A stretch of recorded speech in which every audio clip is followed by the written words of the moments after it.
Hello guys, welcome to UPSC point. दोस्तों, आज के इस वीडियो में हम नगर पालिका से संबंधित सभी आर्टिकल, ट्रिक और कोरिलेशन के माध्यम से याद करेंगे। यहाँ पर अनुच्छेद 243 पी से लेकर जेड जी तक, जिनका संबंध किससे है? नगर पालिका से। वो सब कुछ मैं आपको अच्छे से याद करवाऊंगा और इसके बाद में आपको दूसरा वीडियो देखने की बिल्कुल भी आवश्यकता नहीं पड़ेगी। सभी अनुच्छेद आपको एक एक करके हमेशा के लिए याद होने वाले हैं। तो चलिए शुरू करते हैं। दोस्तों, नगर पालिका के जो अनुच्छेद है ना, उनकी शुरुआत होती है 243 पी से। पी में क्या है? नगर पालिकाओं की परिभाषा। इसको कैसे याद कर सकते हैं? तो देखिए यहाँ पर क्या लिखा है? पी। पी से आप समझ सकते हैं परिभाषा। अब किसकी परिभाषा? नगर पालिकाओं की परिभाषा। एक बार फिर से बताता हूँ, 243 पी में नगर पालिकाओं की परिभाषा का उल्लेख किया गया है। कैसे याद कर सकते हैं? यहाँ पर क्या लिखा है दोस्तों? 243 पी। पी से आप क्या समझ सकते हैं? परिभाषा। और किसकी परिभाषा? नगर पालिकाओं की परिभाषा। ठीक है, तो 243 पी में क्या है? नगर पालिकाओं की परिभाषा। इसके बाद है 243 क्यू। इसमें नगर पालिकाओं के गठन के संबंध में प्रावधान किया गया है। इसको कैसे याद कर सकते हैं? तो देखिए यहाँ पर क्या लिखा है? क्यू। क्यू से आप समझ सकते हैं क्यों गठन किया गया। अब काय का गठन? नगर पालिकाओं का गठन। क्यू से आप क्या समझ सकते हैं? क्यों गठन किया गया भैया? तो काय का गठन? नगर पालिकाओं का गठन। जैसे ही परीक्षा में प्रश्न आएगा कि 243 क्यू में क्या लिखा हुआ है, तो आपको तुरंत क्लिक होगा। क्यू से हमने समझा था क्यों गठन किया गया, तो काय का गठन? नगर पालिकाओं का गठन। तो 243 क्यू में क्या है? नगर पालिकाओं का गठन। इसके बाद है 243 आर। इसमें नगर पालिकाओं की संरचना के संबंध में प्रावधान किए गए हैं। कैसे याद कर सकते हैं? तो यहाँ पर क्या लिखा है? आर। आर से आप समझ सकते हैं दोस्तों रचना। आर से आप क्या समझ सकते हैं? रचना। रचना और संरचना एक जैसा साउंड कर रहा है। देखिए यहाँ पर क्या लिखा है? आर। आर से आप समझ सकते हैं रचना, और ये क्या लिखा है? संरचना। रचना संरचना एक जैसा साउंड कर रहा है। तो 243 आर में क्या है? नगर पालिकाओं की संरचना। इसके बाद है 243 एस। इसमें वार्ड समितियों के गठन के संबंध में प्रावधान किया गया है। कैसे याद करेंगे? तो देखिए यहाँ पर क्या लिखा है? एस। एस से आप समझ सकते हैं समिति यानी वार्ड समिति। एस से आप क्या समझ सकते हैं? समिति यानी वार्ड समिति। जैसे ही परीक्षा में प्रश्न आएगा कि भैया 243 एस का संबंध किससे है, तो आपको तुरंत क्लिक होगा। एस से हमने समझा था समिति यानी वार्ड समिति। तो 243 एस में वार्ड समितियों के गठन के संबंध में प्रावधान किया गया है। इसके बाद अगला है दोस्तों 243 टी। इसमें स्थानों में आरक्षण की बात कही गई है कि भैया महिलाओं को, अनुसूचित जाति जनजाति को आरक्षण दिया जाएगा। कैसे याद कर सकते हैं? तो देखिए यहाँ पर क्या लिखा है? 243 टी। टी से आप समझ सकते हैं थोड़ा आरक्षण। अब किस में आरक्षण? नगर पालिकाओं में। देखिए यहाँ पर क्या लिखा है? टी। टी से आप समझ सकते हैं थोड़ा आरक्षण। अब किस में आरक्षण? नगर पालिकाओं में। तो 243 टी में नगर पालिकाओं में आरक्षण की बात कही गई है। इतना आपको अच्छे से याद हो गया होगा। चलिए अब आगे बढ़ते हैं। अब बात करते हैं 243 यू की। इसमें दोस्तों नगर पालिकाओं की अवधि का उल्लेख किया गया है कि भैया नगर पालिकाओं का जो कार्यकाल है वो 5 वर्षों का होगा। ठीक है, आप ऐसा भी कह सकते हैं कि 243 यू में नगर पालिकाओं की उम्र सीमा का उल्लेख है। यहाँ पर क्या लिखा है दोस्तों? 243 यू। यू से आप समझ सकते हैं उम्र सीमा। अब किसकी उम्र सीमा? नगर पालिकाओं की। देखिए यहाँ पर क्या लिखा है? यू। यू से आप समझ सकते हैं उम्र सीमा। अब किसकी उम्र सीमा?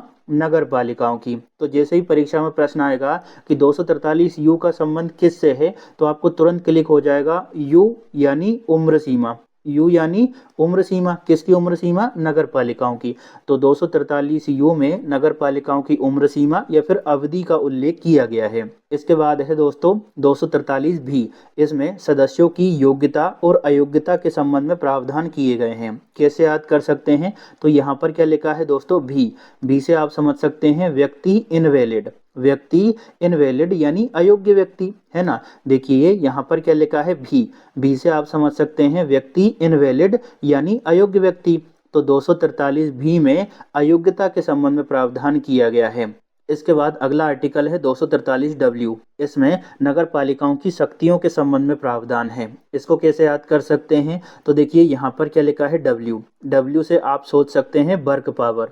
W से आप क्या सोच सकते हैं, वर्क पावर यानी कार्य शक्ति। और किसकी कार्य शक्ति, नगर पालिकाओं की। जैसे ही परीक्षा में क्वेश्चन आएगा दोस्तों कि 243W का संबंध किससे है, तो आपको तुरंत क्लिक हो जाएगा कि W यानी वर्क पावर। अब किसकी वर्क पावर, नगर पालिकाओं की। ठीक है, वर्क पावर यानी कार्य शक्ति, तो 243W में क्या है भैया, नगर पालिकाओं की कार्य शक्ति। इसके बाद अगला है 243X। इसमें नगर पालिकाओं को कर लगाने की शक्तियां दी गई है। कैसे याद कर सकते हैं, तो देखिए यहाँ पर क्या लिखा है एक्स। एक्स से आप समझ सकते हैं टैक्स। एक्स से आप क्या समझ सकते हैं, टैक्स। यानी 243X में क्या है, टैक्स है भैया। बस इतना ही आपको याद रखना है। देखिए यहाँ पर क्या लिखा है, एक्स। एक्स से आप समझ सकते हैं दोस्तों टैक्स। अगर आपको पूरा बोलना है तो आप ऐसा भी बोल सकते हैं, टैक्स पावर यानी कर लगाने की शक्ति। एक्स, एक्स यानी टैक्स। तो 243X में क्या है भैया, कर के संबंध में प्रावधान किया गया है। इतने में आपका आंसर निकल आएगा। इसके बाद अगला है दोस्तों 243Y। इसमें वित्त आयोग के संबंध में प्रावधान है। कैसे याद कर सकते हैं, तो देखिए यहाँ पर क्या लिखा है, बाय। बाय से आप समझ सकते हैं येलो मनी। ठीक है, बाय से आप क्या समझ सकते हैं, येलो मनी। यहाँ पर एक वर्ड आ रहा है मनी। मनी से आप तुरंत निकाल लोगे कि भैया वित्त, धन और पैसे की बात हो रही है। जैसे ही परीक्षा में क्वेश्चन आएगा कि 243 बाय का संबंध किससे है, तो आपको तुरंत क्लिक होगा बाय यानी येलो मनी, यानी मनी की बात हो रही है, वित्त की बात हो रही है ना। तो 243 बाय का संबंध किससे है, वित्त आयोग से। आपको कभी भी दिक्कत नहीं आएगी। लास्ट में हम कुछ MCQs भी लगाएंगे तो आप समझ पाओगे कि हमारी ट्रिक कितनी कारगर होने वाली है। चलिए अब हम आगे बढ़ते हैं। अब बात करेंगे दोस्तों 243Z की। दोस्तों 243Z जो है ना, इसमें नगर पालिकाओं के लेखों की समीक्षा के संबंध में प्रावधान किया गया है। कैसे याद कर सकते हैं, तो यहाँ पर क्या लिखा है, जेड। जेड से आप समझ सकते हैं जिम्मेदार ऑडिट। जेड से आप क्या समझ सकते हैं, जिम्मेदार ऑडिट। यानी यहाँ पर ऑडिट करने की बात हो रही है, लेखों की समीक्षा करने की बात हो रही है। जैसे ही परीक्षा में क्वेश्चन आएगा कि 243Z का संबंध किससे है, तो आपको तुरंत क्लिक होगा, जेड से हमने समझा था जिम्मेदार ऑडिट, यानी ऑडिट करने की बात होगी भैया 243Z में। इस तरह से आप आसानी से आंसर निकाल पाओगे। अगला है 243ZA। ZA में नगर पालिकाओं के लिए चुनाव आयोग की बात कही गई है। कैसे याद करेंगे, तो यहाँ पर क्या लिखा है, जेड। जेड से आप सोच सकते हैं जूम, और ए से आप समझ सकते हैं इलेक्शन, यानी जूम करके इलेक्शन की बात कही गई है। देखिए जेड से आप समझ सकते हैं जूम, और ए से आप समझ सकते हैं इलेक्शन, यानी जूम करके इलेक्शन की बात कही गई है ZA में। तो ये याद हो गया होगा। अब देखिए दोस्तों, यहाँ पर सबके आगे जेड लगा हुआ है, तो हर बार हम जेड का उपयोग नहीं करेंगे, ABCD के माध्यम से ही याद करने का प्रयास करेंगे। ठीक है, तो 243ZB की बात करें तो इसमें दोस्तों ये कहा गया है कि नगर पालिकाओं के संबंध में प्रावधान संघ राज्य क्षेत्रों में लागू होंगे। ठीक है, जेड को आप भूल जाइए, क्योंकि सभी में जेड लिखा हुआ है तो हमें कंफ्यूजन होगा। हम ABCD के माध्यम से ही याद करेंगे। 243ZB में क्या है कि भैया नगर पालिकाओं के संबंध में प्रावधान जो है वो संघ राज्य क्षेत्रों में लागू हो सकते हैं। तो यहाँ पर बी को पकड़िए। देखिए ये जो बी लिखा है ना, इससे आप सोच सकते हैं भारत में लागू, यानी संघ राज्य क्षेत्रों में लागू। बी से आप क्या समझ सकते हैं, भारत में लागू यानी संघ राज्य क्षेत्रों में लागू। ठीक है, तो 243B जैसे ही आपको परीक्षा में देखने को मिलेगा, आपको तुरंत क्लिक हो जाएगा, बी से हो गया था भारत में लागू यानी संघ राज्य क्षेत्रों में लागू। तो 243ZB में ये कहा गया है कि नगर पालिका से संबंधित प्रावधान संघ राज्य क्षेत्रों में लागू होंगे। ठीक है, इसके बाद है सी। इसमें दोस्तों ये कहा गया है कि नगर पालिका से संबंधित प्रावधान कुछ क्षेत्रों में लागू नहीं होंगे। सी से आप समझ सकते हैं कैंसल, यानी कुछ क्षेत्रों में लागू ना होना, मना कर देना। सी से आप क्या समझ सकते हैं, कैंसल, यानी कुछ क्षेत्रों में लागू ना होना। इस तरह से ये आपको याद हो जाएगा। इसके बाद बात करें डी की, तो इसमें जिला योजना समिति के संबंध में प्रावधान है। ये तो आसानी से याद हो जाएगा। यहाँ पर क्या लिखा है, डी। डी से आप समझ सकते हैं डिस्ट्रिक्ट। डी से आप क्या समझ सकते हैं, डिस्ट्रिक्ट, और डिस्ट्रिक्ट का मतलब ही क्या होता है, जिला। तो 243ZD में जिला योजना समिति के संबंध में प्रावधान है। जैसे ही परीक्षा में क्वेश्चन आएगा कि 243ZD का संबंध किससे है, तो यहाँ पर आपको तुरंत दिख जाएगा कि भैया डी की बात हो रही है, यानी डिस्ट्रिक्ट की बात हो रही है, यानी जिला की बात हो रही है। तो 243 जेड डी में जिला योजना समिति के संबंध में प्रावधान किए गए हैं। ठीक है, तो ये हो गया हमारा। अब बात कर लेते हैं जेड ई की। इसमें दोस्तों महानगर योजना समिति का प्रावधान किया गया है। कैसे याद कर सकते हैं, तो यहाँ पर क्या लिखा है दोस्तों, ई से आप समझ सकते हैं इलेक्ट्रिक कार। ई से आप क्या समझ सकते हैं, इलेक्ट्रिक कार। और इलेक्ट्रिक कार कहाँ पर चलती है, महानगरों में। तो 243 जेड ई में महानगर योजना के संबंध में प्रावधान है। देखिए यहाँ पर क्या लिखा है, ई से आप समझ सकते हैं इलेक्ट्रिक कार, और इलेक्ट्रिक कार कहाँ पर चलती है, महानगरों में। तो 243 जेड ई में महानगर योजना के संबंध में प्रावधान किए गए हैं। एफ की बात करें दोस्तों, तो इसमें ये कहा गया है कि नगर पालिकाएं निरंतर बनी रहेगी। ठीक है, कैसे याद करेंगे, तो यहाँ पर क्या लिखा है, फॉलो करना। फॉलो करना यानी उसके पीछे बने रहना, निरंतर बने रहना। यहाँ पर लिखा है एफ। एफ से आप समझ सकते हैं फॉलो करना यानी निरंतर बने रहना। तो 243 एफ में नगर पालिकाओं के निरंतर बने रहने के संबंध में प्रावधान किए गए हैं। इसके बाद है जी में लिखा है कि न्यायपालिका हस्तक्षेप नहीं करेगी चुनावी मामलों में नगर पालिका के। ठीक है, यानी न्यायपालिका नहीं घुसेगी। जी से हम क्या समझ सकते हैं, घुसना मना। अब किसका घुसना मना है, न्यायपालिका का। जी से हमने क्या समझा, घुसना मना। किसका घुसना मना है भैया, न्यायपालिका का। जैसे ही परीक्षा में प्रश्न आएगा कि 243 जेड जी का संबंध किससे है, तो आपको तुरंत क्लिक होगा कि यहाँ पर लिखा है जी से हो गया था हमारा घुसना मना। किसका घुसना मना है, न्यायपालिका का। यानी न्यायपालिका के घुसने की मना कही गई है भैया 243 जेड जी में। तो ये हमारे 243 जेड जी तक सारे आर्टिकल्स याद हो गए। अब हम दोस्तों एक क्विक रिवीजन कर लेते हैं ताकि सारी चीज़ें रिकॉल हो जाए, और फिर हम कुछ क्वेश्चंस भी लगाने वाले हैं। सबसे पहला आर्टिकल है 243 पी। इसमें दोस्तों परिभाषा की बात कही गई है। किसकी परिभाषा, नगर पालिकाओं की। पी से क्या हो गया, परिभाषा। किसकी परिभाषा, नगर पालिकाओं की। क्यू से हमने क्या समझा, क्यों गठन किया गया, यानी काय का गठन, नगर पालिकाओं का। तो क्यू में क्या है भैया, नगर पालिकाओं के गठन के संबंध में प्रावधान। अगला है आर से क्या हो गया, रचना यानी संरचना। आर से क्या हो गया था, रचना यानी संरचना। तो आर में क्या है, नगर पालिकाओं की संरचना। एस से हो गया हमारा समिति यानी वार्ड समिति। एस से क्या हो गया, समिति यानी वार्ड समिति। तो वार्ड समिति के संबंध में प्रावधान है। इसके बाद है टी से हमने क्या समझा, थोड़ा आरक्षण। टी से हमने क्या समझा, थोड़ा आरक्षण यानी आरक्षण की बात कही गई है भैया टी में। यू से हमने समझा उम्र सीमा। यू से हमने क्या समझा, उम्र सीमा यानी नगर पालिकाओं की उम्र सीमा, उनकी अवधि की बात कही गई है कि उनका कार्यकाल कितना होगा, 5 वर्षों का। बी से हमने समझा था व्यक्ति इनवैलिड। बी से हमने क्या समझा, व्यक्ति इनवैलिड यानी अयोग्य व्यक्तियों की बात हो रही है यहाँ पर। डब्ल्यू से हमने समझा था वर्क पावर यानी कार्य शक्ति। डब्ल्यू से हमने क्या समझा था, वर्क पावर यानी कार्य शक्ति। तो नगर पालिकाओं की शक्तियों के संबंध में प्रावधान थे डब्ल्यू में। ठीक है, इसके बाद बात करते हैं एक्स की। इसमें दोस्तों टैक्स के संबंध में प्रावधान है एक्स टैक्स यानी एक्स में क्या है, कर लगाने की शक्तियों का उल्लेख। बाय से हमने समझा था येलो मनी यानी यहाँ पर मनी की बात हो रही है, यानी वित्त आयोग की बात हो रही है। जेड से हमने समझा था जिम्मेदार ऑडिट करना। जिम्मेदार ऑडिट यानी यहाँ पर ऑडिट की बात हो रही है, लेखाओं की समीक्षा के संबंध में प्रावधान यहाँ पर किए गए हैं। 243 जेड ए की बात करें तो जेड से हो गया जूम और ए से हो गया इलेक्शन यानी निर्वाचन आयोग या फिर चुनाव आयोग की बात कही गई है। देखिए जेड से क्या हो गया था जूम और ए से हो गया था इलेक्शन यानी जूम करके इलेक्शन यानी चुनाव आयोग की बात कही गई है। बी से हमने समझा भारत में लागू यानी संघ राज्य क्षेत्रों में लागू। बी से हमने क्या समझा था, भारत में लागू यानी संघ राज्य क्षेत्रों में लागू होंगे नगर पालिका से संबंधित प्रावधान।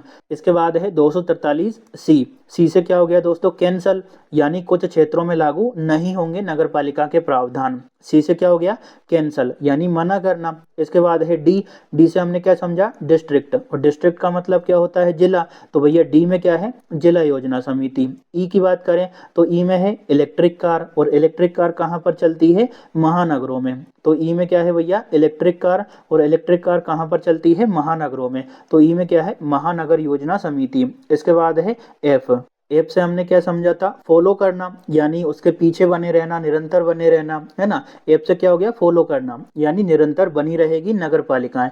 जी से हो गया था अपना घोषणा मना, जी से क्या हो गया भैया, घोषणा मना। अब किसका घोषणा मना है, न्यायपालिका का। तो 243 जी में क्या है भैया कि न्यायपालिका हस्तक्षेप नहीं करेगी।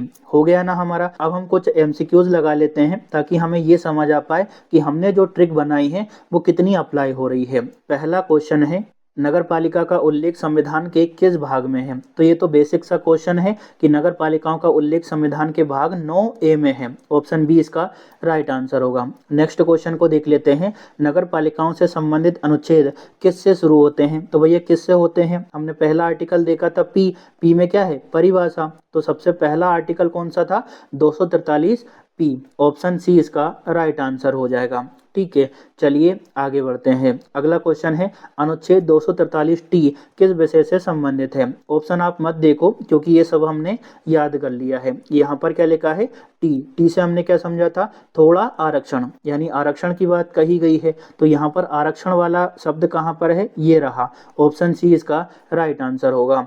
चलिए बढ़ते हैं दोस्तों चौथे क्वेश्चन की ओर, लेकिन उससे पहले एक छोटी सी इन्फॉर्मेशन है आपके लिए। जिस तरह से दोस्तों हम नगर पालिका से संबंधित आर्टिकल्स याद कर रहे हैं, उसी तरह से मैंने पंचायत के सभी आर्टिकल याद करवाए हैं। तो आप चाहें तो उस वीडियो को भी देख सकते हैं, सारे अनुच्छेद आपको पंचायतों से संबंधित याद हो जाएंगे। इसके अलावा संविधान के भाग, नीति निर्देशक तत्व, मौलिक कर्तव्य, ऐसे कई सारे टॉपिक हैं हिस्ट्री, ज्योग्राफी, पॉलिटी के, उन सभी को मैंने ट्रिक से याद करवाया है। तो आप भी चाहते हैं उन्हें याद करना तो उन वीडियोस को जरूर देखिएगा। एक बार प्लेलिस्ट में जाना, सारी वीडियो आपको मिल जाएगी।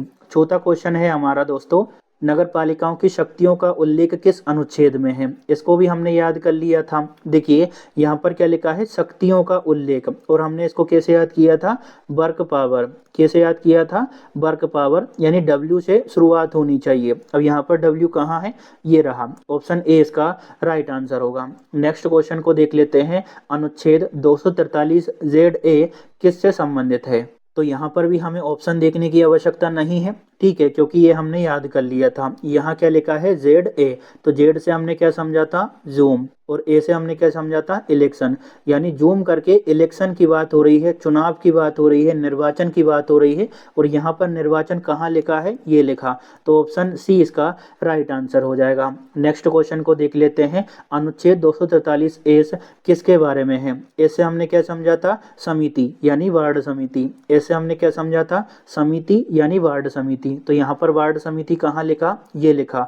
ऑप्शन सी इसका राइट आंसर होगा। दोस्तों अगर आपको थोड़ी बहुत भी वीडियो अच्छी लग रही हो तो प्लीज़ लाइक, शेयर और सब्सक्राइब जरूर करें। साथ ही कमेंट करके जरूर बताएं कि आप अगली वीडियो किस टॉपिक पर चाहते हैं। 8वें क्वेश्चन को देख लेते हैं, संविधान का कौन सा अनुच्छेद संघ राज्य क्षेत्रों पर नगर पालिकाओं के प्रावधानों को लागू करता है। ये काफी अच्छा क्वेश्चन है, एक बार और पढ़ेंगे। संविधान का कौन सा अनुच्छेद संघ राज्य क्षेत्रों पर नगर पालिकाओं के प्रावधानों को लागू करता है। देखिए यहाँ पर क्या लिखा है, संघ राज्य क्षेत्रों पर लागू, यानी भारत में लागू। ऐसा ही हमने पढ़ा था ना, संघ राज्य क्षेत्रों पर लागू यानी भारत में लागू। तो बी होना चाहिए। अब यहाँ पर बी कहाँ है, ये रहा। तो ऑप्शन बी इसका राइट आंसर हो जाएगा। हम आसानी से आंसर निकाल पाएंगे, कभी भी दिक्कत नहीं आएगी। अगर आपने इस वीडियो को 1-2 बार देख लिया ना तो आपको कुछ भी रटने की आवश्यकता नहीं है। एक क्वेश्चन और भी है, देखिए अनुच्छेद 243 आर किस विषय से संबंधित है। तो ऑप्शन देखने की आवश्यकता नहीं है। ऑप्शन क्यों देखेंगे, हमने तो याद कर लिया। यहाँ पर क्या लिखा है, आर से हमने क्या समझा, रचना यानी संरचना। यहाँ पर क्या लिखा है, आर से हमने क्या समझा था, रचना यानी संरचना, नगर पालिकाओं की संरचना। तो भैया यहाँ पर संरचना का उल्लेख कहाँ है, ये रहा। ऑप्शन ए इसका राइट आंसर हो जाएगा। तो यहाँ पर हमारे नगर पालिकाओं से संबंधित सभी आर्टिकल याद हो गए, हमने क्विक रिवीजन भी कर लिया और एमसीक्यूज भी लगा लिए। दोस्तों इसका पीडीएफ आपको अरटाई एप्लीकेशन और टेलीग्राम चैनल दोनों जगह पर मिल जाएगा, वहाँ से आप डाउनलोड करके रिवीजन कर सकते हैं। अगर आपको मेरी मेहनत थोड़ी बहुत भी अच्छी लगी हो तो प्लीज़ लाइक, शेयर और सब्सक्राइब जरूर करें, और साथ ही कमेंट करके ज़रूर बताएं। Thank you.